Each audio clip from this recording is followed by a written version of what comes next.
Vote আসে vote যায়, দাবি একই থেকে যায় পুরুলিয়ার পাঁড়ডির কুমারডি টোলার বাসিন্দাদের। তাদের কাছে সবথেকে বড় চাহিদা হলো স্বচ্ছ পানীয় জল এবং রাস্তা।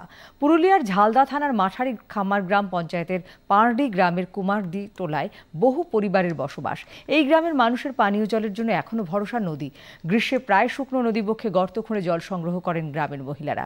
এরপর অনেকটা পথ হেঁটে সেই জল নিয়ে পরিবারের তৃষ্ণা মেটান তারা। মারাত্মক সমস্যা রয়েছে গ্রামে যাবার রাস্তা নিয়েও। এখনো গ্রামে ঢোকার জন্য কোনো রাস্তা নেই, ফলে কেউ অসুস্থ হয়ে পড়লে বা আসন্ন প্রসবা মহিলাদের ডুলিতে করে প্রায় 1 কিলোমিটার দূরে পাকা রাস্তা পর্যন্ত নিয়ে যেতে হয়। সেখানে দাঁড়িয়ে থাকে অ্যাম্বুলেন্স। গ্রামে ঢোকার উপায় নেই অ্যাম্বুলেন্সের। গ্রামবাসীদের দাবি তাদের এই সমস্যাগুলির দ্রুত সমাধান হোক।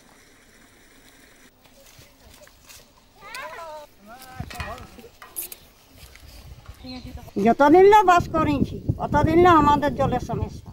গ্রামে জলের সমস্যা আছে, জলের ব্যবস্থা হোক। আর তাহলে এখন পানীয় জল কোথা থেকে ব্যবস্থা করব? নদীর থেকে খাই।